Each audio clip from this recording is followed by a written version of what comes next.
जय बिहार। नमस्कार मेरे सातवें चरण के सारे प्रतीक्षावान साथी, शिक्षक शिक्षिकाओं, भाभी, आप सबको लगातार सवालों का सिलसिला चल रहा है आप लोगों का। फाइनली बोर्ड ने भी अपनी तरफ से एक नोटिफिकेशन दे दिया है, आप लोगों के लिए नोटिफिकेशन दे दिया है। उम्मीद है कि आप लोगों को मिल गया होगा। हाँ, भाषा थोड़ी जटिल है, इसकी वजह से आपको समझने में परेशानी हो रही होगी, जिसको लेकर के लगातार बहुत सारे साथी कह रहे हैं सर एक बार आप क्लियर कर दीजिए, जैसे किसको अप्लाई करना है, किसको नहीं करना है, इंटरमीडिएट में क्या होगा, स्कोर कैसे काउंट होने हैं, ऐसे बहुत सारे सवाल आप लोगों के लगातार थे।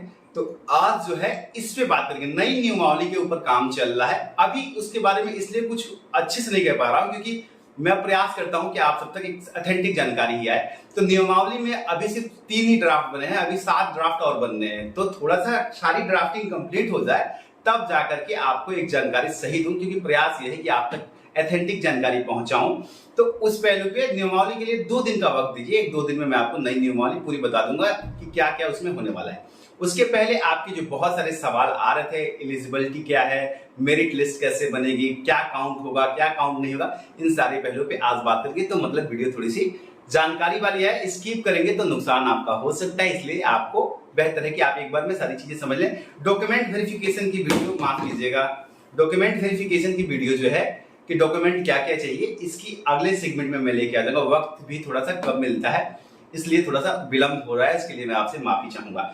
और एक चीज मैं इस सबसे पहले एक चीज, जैसे कि आपको पता है पिछली वीडियो में मैंने कहा कि ये बीटेड की मांग जो हो रही है ना, पूरी तरह से मोरललेस है। मतलब मेरे हिसाब से बहुत सारे लोग आपके सीटेट पे आप अप्लाई कर सकते थे, आपके पास मौका था, आप अभी 7वीं श्रेणी की भर्ती रुकवा देंगे। आप लोग जो कर रहे हैं इससे फंस जाएगा। सरकार जो है डिनाइल मोड में है। देखिए, इसमें आपका कोई फायदा तो होने वाला नहीं है, लेकिन भर्ती फंस जाएगी। तो जो साथी सीटेट करके बीटेड करके पहले से खड़े हैं ना, उनका बड़ा नुकसान हो जाएगा।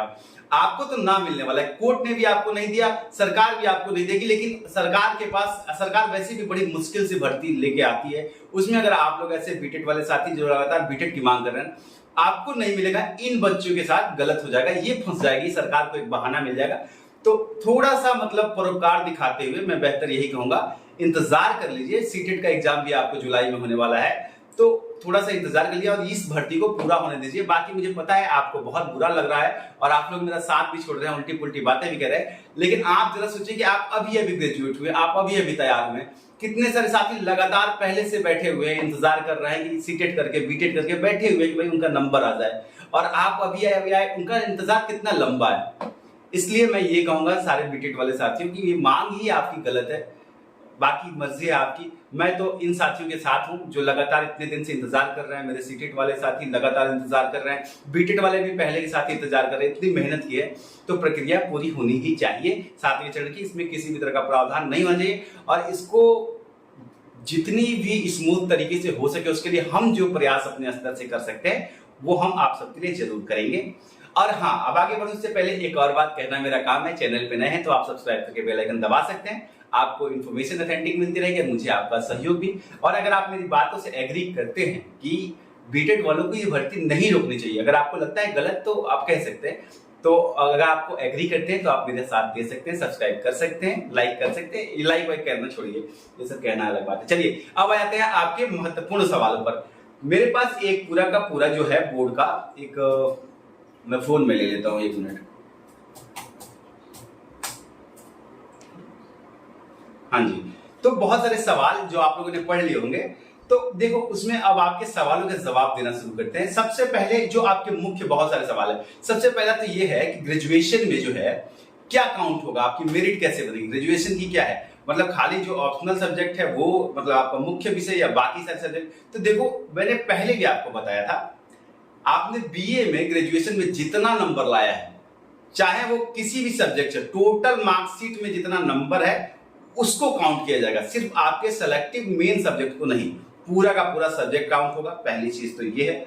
अच्छा, एक मेरिट लिस्ट के ऊपर भी बात कर लेते हैं। देखो 60 से 70% का रेशियो जो होता है ना, ये सेफ होता है, लेकिन अब इसमें स्पेसिफिक जो करना है उसके लिए थोड़ा डेटा कलेक्ट करना पड़ेगा, उसके लिए थोड़ा वक्त दो। मैंने कुछ साथियों से बोला है, अगर वो डेटा भेजेंगे तो आप लोगों के बीच में आ जाएगा। अगर आप चैनल पे बने रहेंगे, जुड़े रहेंगे, तो आपको मिल जाएगा जल्दी, 1 2 दिन 3 दिन 4 दिन में मैं आपको दे दूंगा। उसमें अलग अलग जिलों में ना अलग अलग हो जाता है मेरिट। कई जगह पे मेरिट जो है ना वो बहुत बढ़ के हो जाती है सिलेक्शन, कई जगह तो 72 पे हुआ है और कई जगह 62 पे हुआ है। तो आप ऐसे प्रिडिक्ट नहीं कर सकते क्योंकि हर जिले का अलग अलग हो गया है। ठीक है, जहां सीटें ज्यादा हैं वहां मेरिट कम गई है, जहां सीटें कम है वहां मेरिट ज्यादा गई है। ये चीजें हैं, तो थोड़ा डेटा कलेक्ट करने दीजिए ताकि आपको मैं करेक्ट इन्फॉर्मेशन दे दूं। अब देखिए, इसमें एक और सवाल ये है कि आप कितनी जगह पे अप्लाई कर सकते हैं। भैया आप एक से ज्यादा नहीं, बहुत ज्यादा, जहां चाहे आप अप्लाई कर सकते हैं। ऑनलाइन सिस्टम सेंट्रलाइज होगी, इसकी कंफर्मेशन है। डोमिसाइल सर्टिफिकेट कंपलसरी है। और अब आपके सवालों को अगर पढ़ने पे आ जाए, जैसे एक सवाल तो यह था कि क्या अगर हमने बीटेक किया है, ये सब किया है, तो क्या हम एलिजिबल है? जी आप बिल्कुल इंटरमीडिएट में पहले से 5वीं क्लास तक के लिए आप एलिजिबल हैं, अगर आपने इंटर किया है तो। साइंस से अगर आपने ग्रेजुएशन किया है तो आप मैथ के अलावा किसी और सब्जेक्ट के लिए अप्लाई नहीं कर सकते हैं। अगर आपने उर्दू पढ़ा है तो आप ग्रेजुएशन में अप्लाई कर सकते हैं, मतलब आप 1 to 5 में कर सकते हैं कि नहीं? बिल्कुल आप कर सकते हैं, उसमें कोई दिक्कत नहीं है। ठीक है, बीटेक का मैंने आपको बता दिया।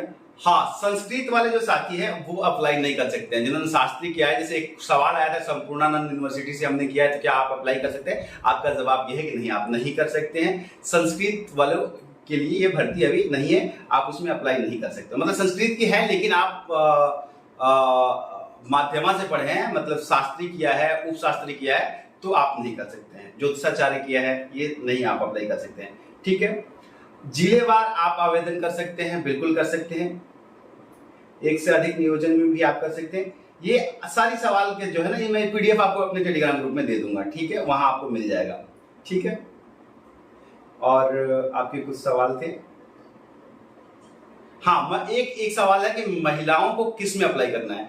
महिलाओं को फीमेल में रिजर्वेशन मिलता है जनरल कैटेगरी, तो उनको अप्लाई कैसे करना है? देखो एक चीज समझो, ऐसा ना होता, आपको अप्लाई तो जनरल में करना है। जब मेधा सूची बनेगी ना, तो उसमें महिला कैटेगरी का रिजर्वेशन अलग होता है, तो आपका मेरिट अपने आप गिर जाएगा। जैसे यूपीएससी में होता है, जैसे पीसीएस में होता है, बीपीएससी में, ऐसे ही सेम होता है। आप अप्लाई तो जनरल में कर रही हैं, लेकिन आप चूंकि महिला है ना, तो जब आपका सिलेक्शन शुरू होगा, मेरिट लिस्ट बनेगी, तो उसमें आपको ऐसे महिला आरक्षित कोटे में डाल दिया जाएगा।